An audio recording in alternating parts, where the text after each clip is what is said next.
Did your wide receivers bail you out in week 1, or did they hurt you and send you to a fantasy loss? Well, we've got a quarterback injury. We've got a couple of guys still coming back from major injuries last season, and a whole lot of quarterbacks that didn't play in the preseason. Everyone's rusty. Everyone's going to get better. What wide receivers will dominate in week 2?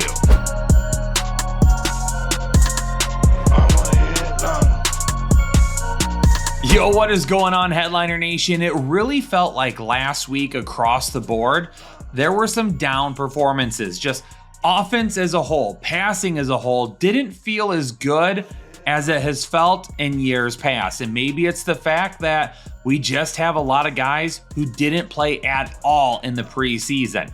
And it showed. But week 2 is an opportunity to bounce back, and that's what we're looking for. Which wide receivers can bounce back? Which ones are going to keep going strong? And which ones are just out of luck?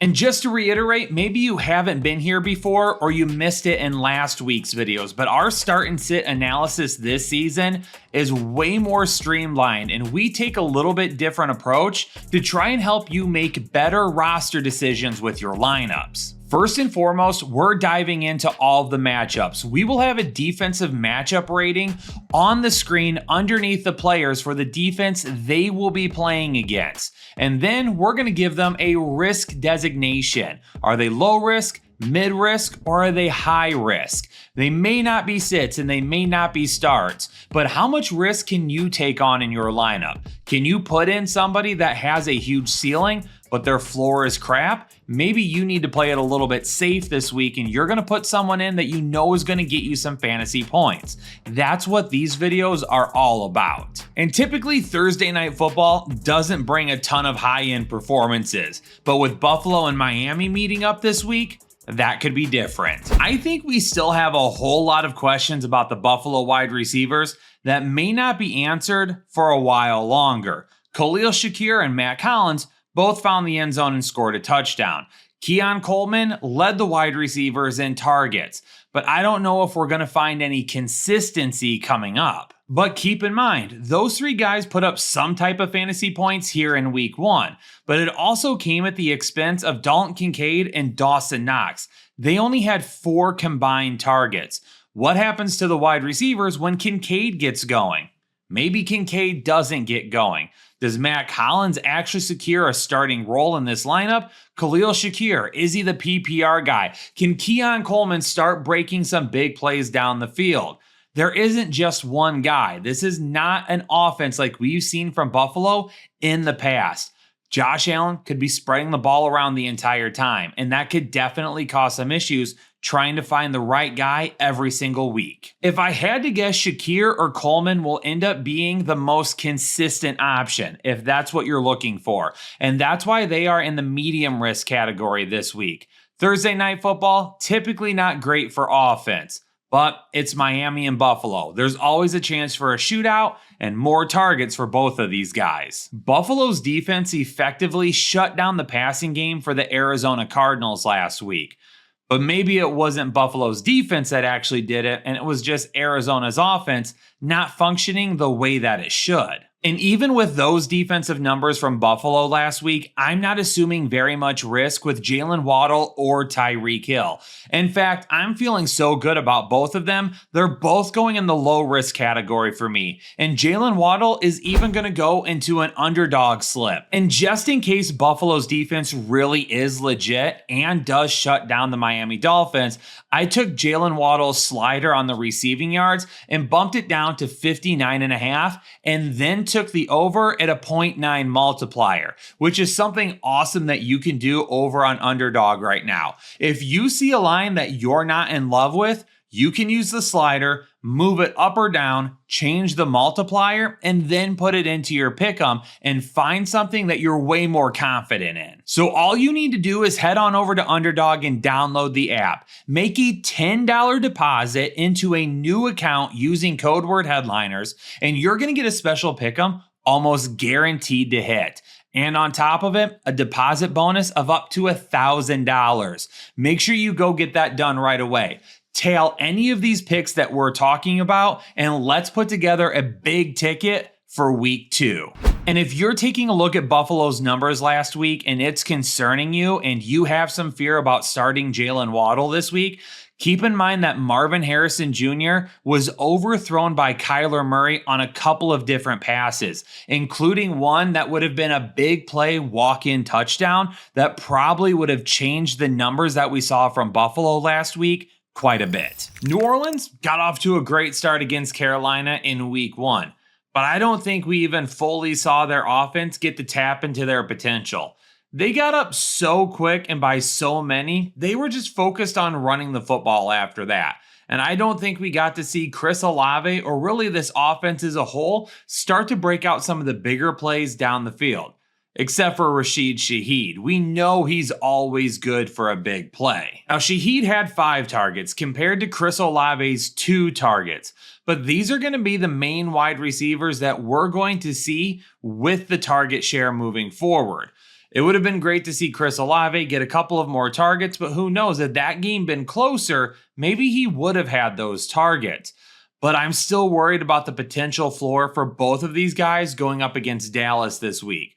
This is a Dallas secondary that held Cleveland wide receivers to 53 yards. 4 wide receivers for Cleveland last week combined for those 53 yards. This is still going to be a tough task for the New Orleans Saints. If Derek Carr can take care of the ball and this game can stay close, Chris Olave and Rashid Shaheed should end up seeing a decent ceiling, but the floor could fall out for either of them. The Dallas wide receivers had a great day last week against the Cleveland Browns. CeeDee Lamb caught 5 of his 10 targets. He's still going to be a target monster this season. Brandon Cooks caught 4 of his 7 targets for 40 yards and scored a touchdown. And with Jake Ferguson being banged up, there's no clear number 2 target on this team except Brandon Cooks. No one's going to be challenging him for that spot right now. So while Jake Ferguson is banged up, Brandon Cooks should see some pretty decent value. The Saints did give up the 9th most receiving yards to wide receivers this past week.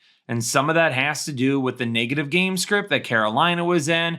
Probably that secondary just playing prevent defense for a majority of the rest of the way and just giving yards to Carolina because what else was there? We're not going to get hurt out there being up by 40-something points. A much more competitive game could bring some more hassle for Brandon Cooks this week. We'll see if this New Orleans defense actually can stop the pass when it matters most. And can they actually stop one of the best wide receivers and all of football? Is it just me, or is it crazy that the Lions' first 2 games of the season are rematches against the 2 opponents they beat in the playoffs last year? Tampa Bay is going to get another shot here, and Tampa Bay is in a good position to make a little bit of noise this time. They might be a little bit more healthy, and they might be a little bit more ready to go for the environment that they're going to be walking into. I would love to say that the Detroit Lions secondary is improved, and I do think over the course of the season, it's going to get better. They're still very young, but Mike Evans and Chris Godwin absolutely could take advantage of it this week. Mike Evans having a much higher ceiling, while Chris Godwin has a much better floor with maybe a few more consistent targets. The one thing I saw Detroit's defense do a lot better this past week against the LA Rams was containing that deep threat. There was way too many times last season where they got beat on a huge play down the field. Really, the biggest play for the Rams this past week was when some guys unfortunately lost their footing or didn't make a tackle like they were supposed to. They did a good job of not letting guys in behind them. And that's where Mike Evans has a little bit more risk. He's definitely going to be down for a big play or two, but if they have some of the same game plan like they did last week against Cooper Kupp, they're going to want to keep Chris Godwin in front of him. Baker Mayfield's going to get it out quick. And really, Chris Godwin could build up a nice amount of volume this week, even if his ceiling isn't that great, because the touchdown potentially goes to Evans instead. But even with that being said, Mike Evans is going to be my Manscaped must-play wide receiver of the week. I absolutely love his opportunity and how he's going to help Tampa Bay clean up against the Detroit Lions. And if you need some help cleaning up as well, especially in those hard to reach places, Manscaped is exactly the company to do that for you. Head on over to manscaped.com and take a look at their awesome line of tools, and you'll find something that will be of big help to you. Use code word headliners20 when you check out, and you're gonna get 20% off your entire order and free shipping. And over on Underdog, I'm gonna go take Mike Evans to go over his line of 69.5 receiving yards. Again, this Detroit secondary is going to get better as the season goes on. But in week 2, going up against Mike Evans, he's still gonna find a way to make fantasy owners more than happy. Now, there's going to be a lot of fantasy owners that are worried about Amon-Ra St. Brown, and you shouldn't be. Last week's game plan was just based around Jameson Williams because Jameson Williams was open. And this is an offense that has evolved to include a deep threat like Jameson Williams that they haven't had as of recent. Does it mess with the potential volume that Amon-Ra St. Brown may see consistently? Maybe. It absolutely could give him a few less targets here or there. But it's going to give Amon-Ra St. Brown a bigger opportunity underneath when teams have to start dedicating one or more players to making sure Jameson Williams isn't killing them deep. Did you see that stutter step stop and go that he played on the outside corner for that big touchdown? That is a sick move and one that's going to make opposing defenses help over the top with a safety. Now, Washington's offense last week against Tampa Bay didn't do a whole lot in the passing game. So Washington's numbers look really, really good against wide receivers. But that's because the game plan with Jayden Daniels was explosive runs on the ground and get the ball out quickly. The leading receivers last week were both of their running backs and their tight end. That was it. Those were the 3 leading wide receivers last week for this Washington team. Tampa Bay didn't really have to do a whole lot in the secondary. This week against Detroit, they're going to have to do a whole lot more. Indianapolis and Green Bay was supposed to be the battle of 2 of the better young quarterbacks in football. And unfortunately, we're only going to get to see one of those guys as Jordan Love is likely going to miss anywhere from the next 2 to 4 weeks. Now, he's not going on IR, and I don't even think as of this recording, he's actually been ruled out as of yet. That will end up coming sometime soon. He's definitely going to miss this week, it sounds like, and he may take a little bit of time to work his way back. So this week against Indianapolis, we'll see what ends up happening. But when you take a look at what Indianapolis could do to Green Bay, it's a familiar foe that plagued Green Bay when they played Philadelphia last week, and it's the deep pass. Green Bay allowed 203 receiving yards to Philadelphia wide receivers in week 1, and a lot of that came on the big play. A 67-yard touchdown went to A.J. Brown. Devontae Smith had a 25-yard grab. And even though he's not a wide receiver, Dallas Goedert still had a big play as well that went for 21 yards. But we saw Anthony Richardson deliver the deep ball last week as well. Touchdowns of 60 and 54 yards. Now, Alec Pierce was included in that big play, and I would not be shocked if we saw him also get loose for a big play once again. Josh Downs still questionable, no guarantee he'll be out there. And there would have been another big play too, but Anthony Richardson just sailed Adonai Mitchell a little bit more than what he would have wanted to. Adonai Mitchell is kind of the low man on the totem pole right now, though. He didn't see nearly as many snaps as what Pierce and Pittman did, and without knowing about Downs, it's hard to justify what exactly we would do with Mitchell for this week. Now, Michael Pittman, not really known for the big playability, but don't worry about him. If he frustrated you in week 1, he saw 8 targets, which still led the Indianapolis Colts last week, and he should still continue to lead them in targets as well. All these guys should be in red. They're all high risk if Malik Willis is going to be the quarterback, not just this week, but moving forward until Jordan Love is healthy. It's super unfortunate that Love got hurt. And if Love had been playing in this game, Jayden Reed would be a low risk must start. You would need to have him in your lineup. But Malik Willis has been here before. He started with Tennessee during some games, and those didn't work out all that well, and he couldn't get the ball to his top wide receivers either. Trying to do the same thing this week with Green Bay is going to be really, really tough. Maybe somebody breaks away for a big play. Maybe someone scampers into the end zone for a big touchdown. But it's going to be a whole lot of risk to hope Malik Willis not only does that with one player, but would try to figure it out with multiple guys. I'm fully prepared to admit when I was wrong about something. So Tennessee Titans fans, here it is, especially those of you in the comment section last week. I was wrong about your defense. It was a lot better than what I had anticipated, and I didn't think that they were going to be completely ready to go to take on Chicago's trio of wide receivers. But they ended up doing just fine, and if Will Levis had not been turning the ball over, you probably end up winning that game. But unfortunately, it didn't go your way. This week, going up against the New York Jets, though, you could end up getting the better of them. It just really depends on if Levis can take care of the ball this week. Now, I still don't think that Aaron Rodgers is fully physically ready or mentally ready to be on a football field going 100% right now. It would have done him a lot of good to at least play a few snaps here or there in the preseason. He's rusty right now, and he's not moving around in the pocket the way that he used to. That may end up coming with time this season. And really the reason I'm going with Garrett Wilson as a low risk and Allen Lazard as a medium risk this week is because I am fearful that Will Levis is going to have issues with turnovers once again, and that Tennessee's offense isn't going to be able to move the football against the Jets defense, even though the Jets defense looked human last week against San Francisco. That's two completely different offenses, though, with different minds behind moving the ball down the field.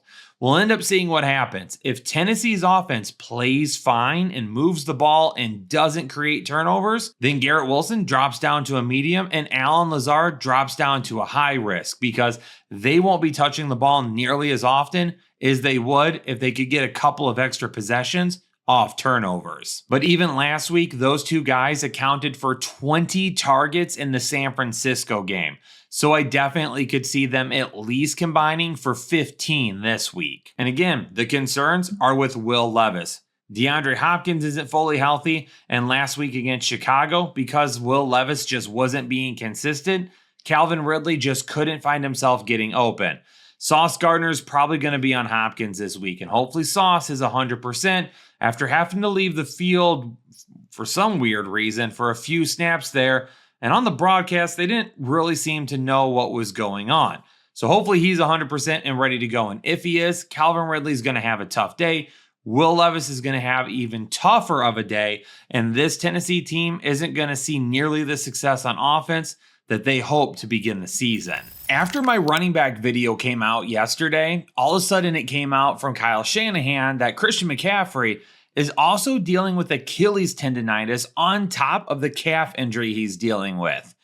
So we'll see how long he ends up missing and when he will be able to get back. But until then, Deebo Samuel is going to have a super safe floor based on the amount of volume he's not only getting in the passing game, but on the ground as well. Now, he didn't have a great night on Monday Night Football, but he was still heavily utilized. He saw 9 targets in the passing game and also had 8 rushing attempts. With no Christian McCaffrey, he's going to have an opportunity to keep doing some of those things. And he may have a better opportunity for a bigger game this week against Minnesota. Now, we also don't know if Brandon Ayuk is going to be off the snap count that kept him limited in week 1. That's also going to be a major factor that we need to keep an eye on. Brandon Ayuk being the deep threat for the San Francisco team really is needed on the field more often to help open things up over the middle for George Kittle and Deebo Samuel. If he's on the field more often, even if he doesn't see more targets, that definitely helps everyone around him. But we also know that Brandon Ayuk doesn't need a ton of volume to make his fantasy day count for owners as well. Last week, Minnesota shut down Daniel Jones and the Giants offense, but let's see what they look like with a better quarterback and better offense as a whole standing in front of them. Then we'll get a better read on how good this Minnesota defense actually is. Justin Jefferson's week 1 matchup, not massive, scored a touchdown, had 6 targets, caught 4 of them. Definitely a solid overall day. Will we see a little bit more upside going against San Francisco this week?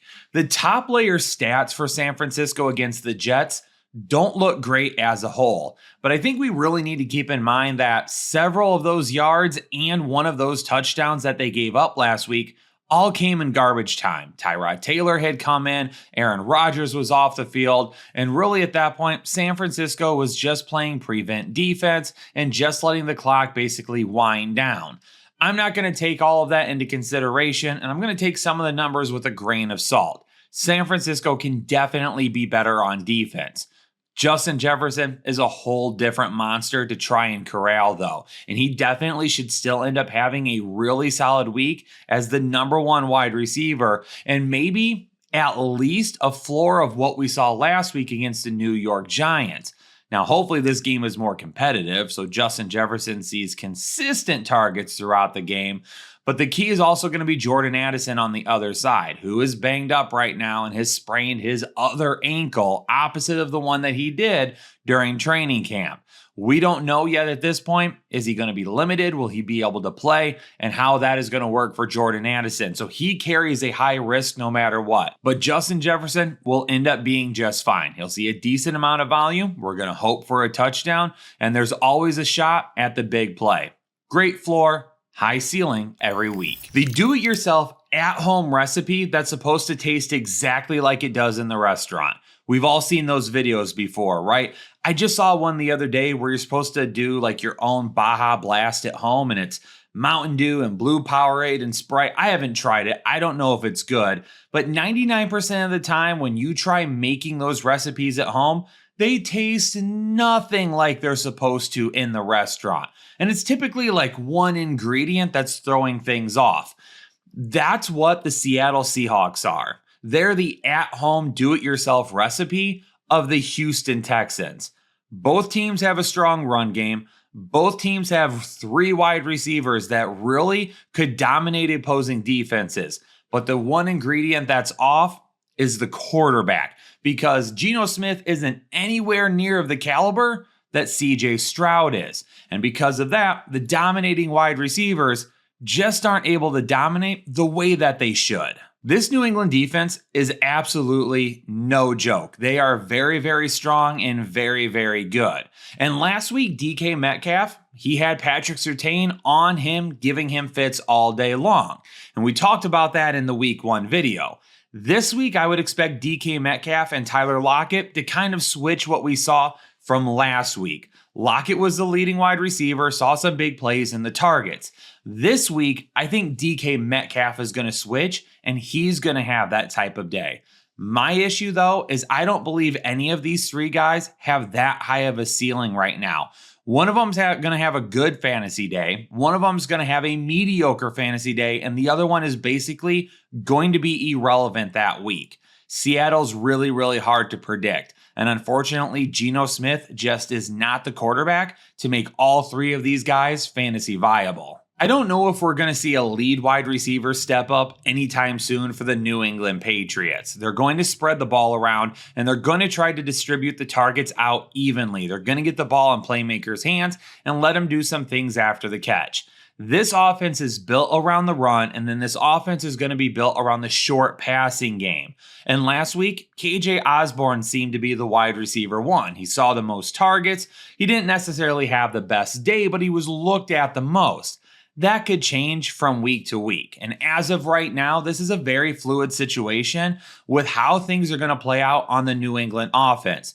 Personally, I'm not super excited for anybody right now. New England beat Cincinnati last week on the ground with their run game, and we really didn't see that large of an impact in the passing game. Well, unfortunately, the defense that they faced last week with the Cincinnati Bengals isn't nearly as close to the defense that they're going to end up facing this week with the Seattle Seahawks. It's going to be a tough day for these wide receivers, and whoever the #1 wide receiver is going to have to deal with Devin Witherspoon. I think there's a high risk and a very, very low floor for all of these wide receivers in week 2. New York and Washington brings a group of wide receivers that we really can't trust, but for completely different reasons. Now, it's really hard to trust anyone from New York because of Daniel Jones, who was awful in week 1. But the good news is he gets a pretty strong matchup this week going up against a Washington secondary that absolutely can get beat. It's going to be up to Malik Neighbors and Wan'Dale Robinson to get open, but it's going to be up to Daniel Jones to actually get them the ball. And that's where things become super tough. While Malik Neighbors had the overall best day last week and still holds the biggest upside of any wide receiver on this team, it's Wan'Dale Robinson and his 12 targets last week that actually make him one of the safer floors on the team. as long as he continues to get those targets. But working out of the slot, we know that Daniel Jones loves to look that way, and I wouldn't be shocked if he continues to average at least 8 targets a game. As much as Malik Nabers and Wan'Dale Robinson deserve to be high-risk designations this week because of their quarterback, I can't do it. This matchup is way too juicy. Going up against a Washington secondary that allowed the most fantasy points last week and 4 touchdowns to the Tampa Bay Bucks wide receivers. Now, for the Washington Commanders, their wide receivers are a little bit more risky this week because of the game plan that we saw deployed by the Commanders last week. First off, it was run the football. Brian Robinson and Jaden Daniels on the ground are definitely a pair that we're going to have to keep an eye on, and a pair that are going to have a really solid floor but high ceiling every single week. But in the passing game, they focused on the quick passes, getting the ball out fast, good high percentage throws, and letting Jaden Daniels just get comfortable as an NFL quarterback. And we may end up seeing that once again this week. Keep in mind, the leading receivers last week were Brian Robinson, Austin Eckler, and Zach Ertz. Running back, tight end. If that were to happen again, even in this matchup, Terry McLaurin is going to have a really tough time finding any type of ceiling, and he's going to have a really low floor as well. Right now, he is the only wide receiver that I would consider because he is the wide receiver 1 on this team. Let's keep an eye on it over the next couple of weeks. We may want to find a different wide receiver to run out there right now instead of Terry McLaurin until Jaden Daniels really starts to get his feet under him. For Los Angeles and Carolina, I think the Chargers' run game is really what's going to shine for them this week. But hopefully somebody like Ladd McConkey can still find a solid fantasy day like this past week. Lead the team in targets, have a solid amount of yards, and possibly find the end zone. You're looking at a guy that gives you some low-end wide receiver 2 or at least flex type numbers this week. But I don't think they're going to be passing the ball enough to make everybody fantasy viable. I'm not buying into Quentin Johnston unless I see him continuously give us some sort of fantasy performance. I'm not going to really go his direction anytime soon. Ladd McConkey seems to be the safest target on this team for wide receivers, while Josh Palmer does have some good upside. I could see him having a couple of big plays this week, maybe one big touchdown. Not a huge day overall, but barely enough to get him inside that fantasy platform that we need. So Ladd McConkey is going to be the safest guy. Josh Palmer is going to have a little bit of upside, and really it's going to be the running backs. I have major concerns about Carolina's offense after week 1. Now, they played an extremely tough defensive opponent in an extremely tough environment week 1. Things will end up getting easier for them, and hopefully by the time that they do, they're ready to take advantage of that. But here's the reason why I'm concerned about the wide receivers. Because last week, there were 4 wide receivers that saw 5 or more targets. So clearly, they're rotating their guys in and out a little bit more than what we had anticipated. On top of that, even with them being blown out and plenty of garbage time available, they didn't have one wide receiver break 50 yards last week. And that's a lot of my concern. All offseason long with Diontae Johnson, people talked about targets, and that's great. At the beginning of the day, we love to see targets. But at the end of the day, what does a wide receiver do with those targets? And what's the quality of those targets? Diontae Johnson may see 8 targets a game, but what if only 4 of them are actually catchable? Or what if only 4 of them give him an opportunity to make a play after the catch? That's where things become complicated, because he's going to be high risk right now, even with the targets, because we don't really know how he's going to be able to utilize those targets and if those targets are even going to be good enough for him to do something with. Cleveland has a major problem on offense, and it goes by Deshaun Watson. Without Nick Chubb and a strong running game, and now with David Njoku laid up for the next couple of weeks, at least, the hope would be that Jerry Jeudy and Amari Cooper will shine. But Deshaun Watson hasn't done anything. How many fantasy viable performances can you remember off the top of your head from Deshaun Watson? How many games where you watched the Cleveland Browns and thought Deshaun Watson looks like one of the top quarterbacks in the league? He hasn't for a couple of years now. He hasn't since before his suspension. Deshaun Watson is the biggest issue with Cleveland's offense right now. I don't know what it is. I don't know what's changed with him, and I really don't know if he's going to be able to get it back. Now, Jacksonville in the first half of their game this past week did a good job of handling Miami. It was a close game. Tyreek Hill and Jalen Waddle, neither of them were really going off in the first half. The damage was done in the second half by Miami.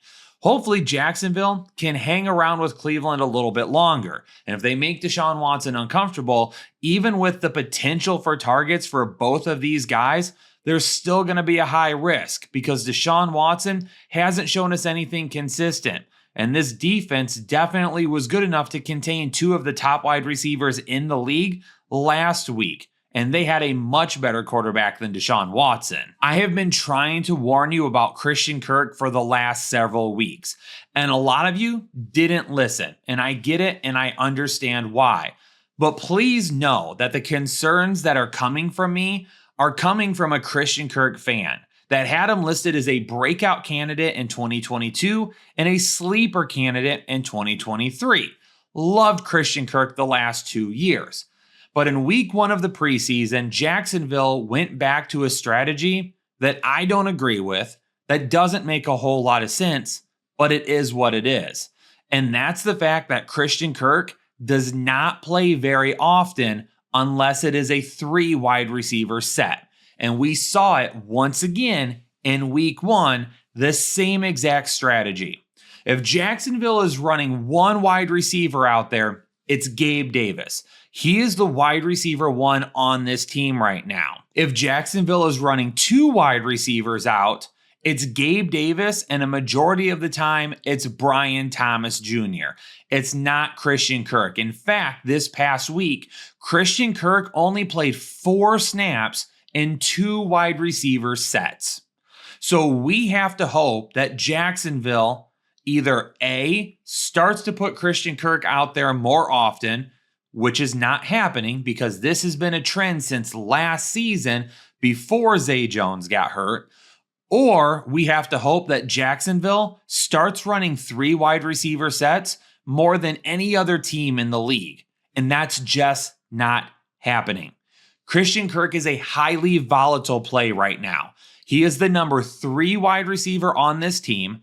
And depending how things shake out with Evan Ingram over the next couple of weeks, he could end up becoming the number 4 target on this team, losing all of his fantasy value. But as of right now, Christian Kirk is the riskiest wide receiver on this team based on playing time alone. Last week, Kansas City took advantage of the Baltimore secondary. Rashee Rice carved up the middle of the field with a huge target day, and then Xavier Worthy was able to take advantage of a busted play and a touchdown run to have a huge game as well. But now we have to wonder if Las Vegas is going to use some of that same game plan to attack Baltimore this week. Brock Bowers will probably be the safest target once again. He led the team in targets last week. But as far as wide receivers go, I believe Jakobi Meyers is actually a little safer than Davante Adams. For me, Davante Adams has a much wider range of outcome because of how they are going to end up playing.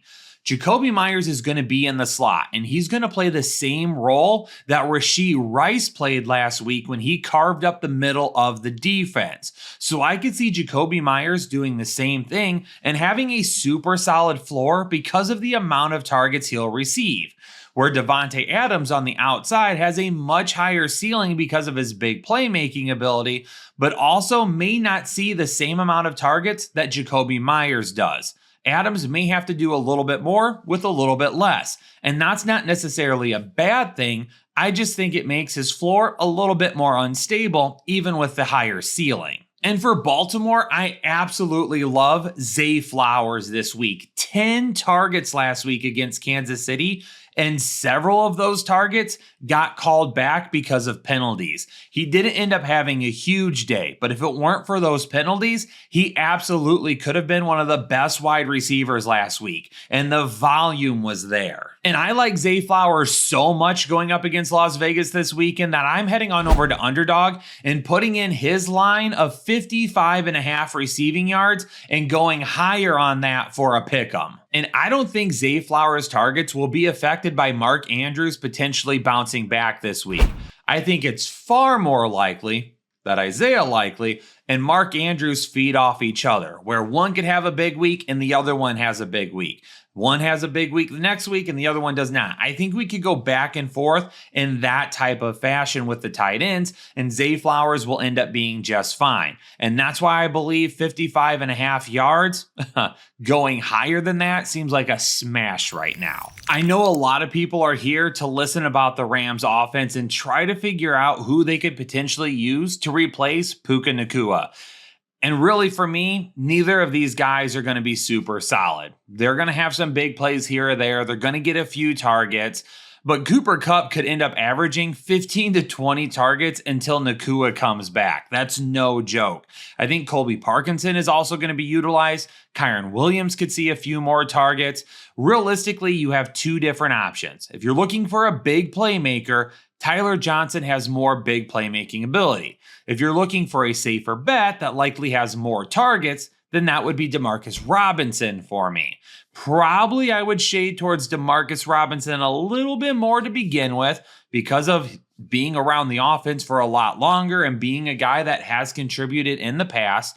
He would get the first nod for me. And then we'll see for Tyler Johnson how big those plays are this weekend and if he's got enough targets to make him a potential consistent. Last week, Greg Dortch led the Arizona wide receivers with 8 targets. The next closest person was Marvin Harrison Jr.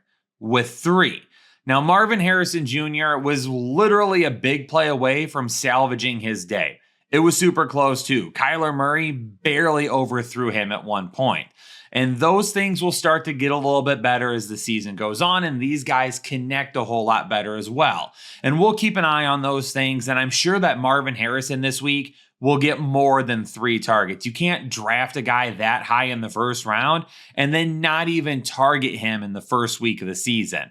They're going to get him more targets here in week 2, and because of that, he's still going to be a medium risk for me because of the playmaking ability, but some of the inconsistencies and the fact that that defensive line may be able to get home against Arizona a little bit more than what they would like. I would love to be a little bit more confident in George Pickens this week, but unfortunately, I'm not able to do it. As of right now, it does appear Justin Fields will end up being the quarterback once again for Pittsburgh this week. That could end up changing, but it does appear that's what they are going to try and set up to do. But George Pickens, even though he's going up against a terrible Denver defense, he's going to be facing Patrick Surtain, and that's where things get super difficult and why George Pickens could end up having a really tough day. Last week, Seattle just had to run the football against them, but Patrick Surtain shut down DK Metcalf, and he absolutely could shut down George Pickens as well. I was expecting some troubles for this Denver defense in week 1 going up against Seattle, and that's absolutely what ended up happening, but Bo Nix did not look good. There's still plenty of time left, and I'm not going to victory lap on what my thoughts were on Bo Nix prior to the draft and after the draft. But right now, he looks like what we saw on tape, and it could still end up changing. But I don't know if it's going to change this week. With TJ Watt in the backfield and that tough Pittsburgh defense, Bo Nix is going to have to do a lot of things right in order to stay out of that pressure, keep from being sacked, and be a lot better passing the ball on the run than what he was last week. Denver's got to do something with their offensive game plan, because if they come out and try to play Pittsburgh the way they played Seattle last week, it's going to be a disaster once again, and all these wide receivers are a high risk because of it. I don't know if anybody else saw it during the broadcast this past week, but Joe Burrow just doesn't look right. And I'm not talking about just the gameplay. I'm talking about his wrist. And the way when he would sit on the bench, he would try and flex it and he'd move it around. It looked like even after each play, he was trying to get a feeling for it or maybe stretch it out a little bit. I'm not exactly sure what it is. But the concerns that we discussed all offseason long, unfortunately, may end up being true. That risk could end up being a way bigger factor than what a lot of people thought it would be. This week, T. Higgins, no word yet on if he's going to be able to play or not. So we're going to leave him as a high risk until we know for certain that he will end up being in. But Ja'Marr Chase is going to have to stay a medium risk for right now until we know that Joe Burrow is not only fully healthy, but capable of staying consistent passing the ball throughout an entire game to get Ja'Marr Chase not only the targets that he needs, but the quality targets that he needs to be a much better outcome every single week. One of the only reasons that Cincinnati's defense looks so strong against the pass in terms of the numbers currently is the fact that they just were ran all over last week. And it was Jacoby Brissett, and it's a different offensive game plan than probably what they're going to see this week from the Kansas City Chiefs. Xavier Worthy is not a low-risk candidate for me as of yet. His first touchdown was a rushing touchdown. It could end up being something that we consistently see, but how often do you see wide receivers consistently scoring rushing touchdowns? Not very often. His second touchdown on the day was a broken play where Marlon Humphrey thought he had a safety over the top, and he didn't. And because of that, Xavier Worthy was wide open. Now, I'm not trying to discount what Xavier Worthy did, but I'm trying to let everybody know that his performance last week wasn't exactly safe. There was a broken play and a rushing touchdown. Two things that you cannot count on a weekly basis from wide receivers. He's going to end up being fine, and he's going to be a big contributor in this offense. But more times than not, I think you're going to see a wide receiver that helps more from just a pure football standpoint, opening things up, than from a fantasy football standpoint. But that's one of the reasons why Rashee Rice is a safe floor for me this week and one of the safest wide receivers that you can take a look at in fantasy football this week. He's going to get the targets. He's open over the middle of the field. Patrick Mahomes looked his way quite often last week, and going up against Cincinnati this week, I think he's going to have a really safe floor and a nice opportunity for some upside, especially if he finds the end zone. But the volume alone is more than enough to start him consistently as a wide receiver too. The Chicago defense helped propel them to a big week 1 win at home, but this week would have been the real test for Chicago, trying to find out how they stack up against one of the best teams in football and a team that people feel like have a shot at winning a Super Bowl this year. Unfortunately, Chicago is not fully healthy heading into this game. Rome Odunze sounds like he is set to miss time. Keenan Allen, while he's banged up, it sounds like he's going to try and play this week, even if he's not 100%. So unfortunately, against a really tough Houston defense and secondary, even though they got burned by the big play last week from Indianapolis, DJ Moore is going to be the main guy. What does DJ Moore do best? It's the big play. So that opportunity is absolutely going to be there, and it would not shock me if we don't see DJ Moore get away for a big play. That's why he still has a pretty decent ceiling, but he's a low risk this week because of the added targets that he may get from the other two wide receivers not being 100%. Don't be shocked if we see Jalen Johnson covering Nico Collins this week. And if that happens, then this is the vulnerability that we saw in this three-headed monster for the Houston offense. Nico Collins may have a tough matchup this week, and because of that, we could see a focus shift to more of Tank Dell, because last week it was Nico Collins and Stefon Diggs. Collins, just a big day overall. Stefon Diggs, a couple of touchdowns.